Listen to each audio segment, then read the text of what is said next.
third graders, today we're going to be doing the lesson on connecting school with work habits. So we're going to look at understanding how the work habits we have for school are related to the work habits that are expected when we have jobs. So if you think about jobs that you have around the house for chores, habits that are expected for you to do here at school, they are expected for you to do at home when you're doing the chores. So a lot of things that we do, they tie in together. So normally with this, we break up into a group, and I would give you an index card, and on the index card would be a picture of like some sort of like a structure that you would have to build. You would have so much time to look at it and then start building it. Well, as I would look at the groups, I would listen to how they would talk with each other, how they're communicating, what they're saying, what they're doing, all of that stuff. And so some things that I would normally see amongst each other would be kindness, giving each other positive communication. Good job. Oh, that's a good place to put that.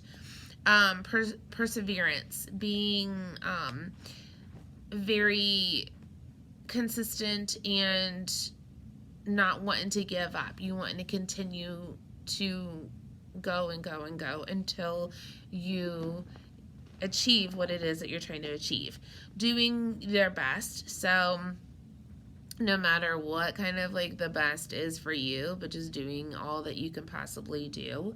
Following the rules, making sure that you listen to the guidance, like of whether the teacher or anybody it is that told you what to do, you're following those. So kind of think about some other things, that types of skills or habits that you believe that are necessary to be successful in school. So let's just think a little bit of them. I have like a list of things, but I want you to think for just a second. What would be some good skills or habits that you need when you're here at school? So just think a couple minutes.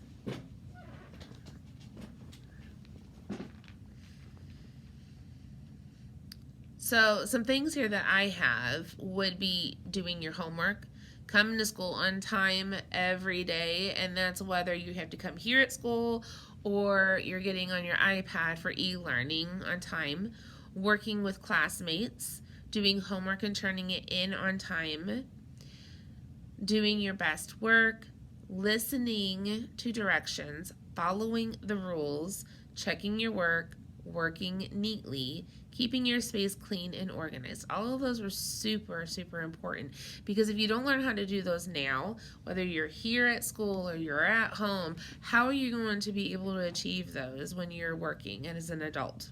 I know I wouldn't be able to do that. So what would happen, let's kind of look about it if you had a job.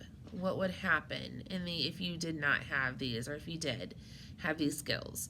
What would happen if I wasn't at work every day on time? I'm sure a lot of you are saying like I would get fired. Eventually, yeah, I probably would get fired.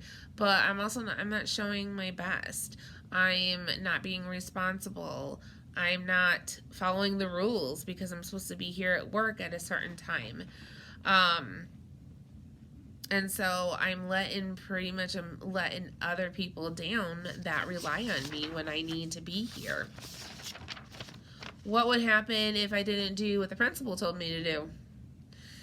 If Miss Weimer came to me and she asked me to do something and I didn't do it right away, again, I'm not following the rules. I'm not doing my best work because I'm not doing what is expected of me. I'm not working as a team because Miss Weimer, Miss Stroven, all of us, we're a team. We work together. And if I don't do my part, I'm not working as a team at all. So it's very important for me to do my work when I'm asked to do something.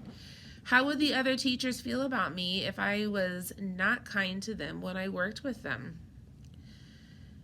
They would feel upset. They would feel like they can't trust me. They wouldn't want to work with me at all if I wasn't kind to them at all. They wouldn't come to me for any advice, or they would not want to communicate at all with me. So it's very, very important to have these skills when you're working with other people. So what I want you to do is there is going to be a My Habit assessment that I want everybody to fill out. Something very simple that I put together for everybody. And what you're going to do is you're going to check off between 1 and 10. Whether you never even do it or you're always doing it. Just circle whichever number you think is closest to what it is that you do. And then the very last part is you're going to just pick 2 things that you want to improve on. And this is not necessarily just for me, but this is also for you, so you can see what it is that maybe you need to work on a little bit more, and that you're promising yourself that you're going to. And then the last part, of course, is another post-test of the career. You've already done this once, but I want you to please do it again, so that way I can see what it is that you learned from this lesson here that I discussed with you. If you have any questions, don't hesitate to ask, and I will talk to everyone later. Bye.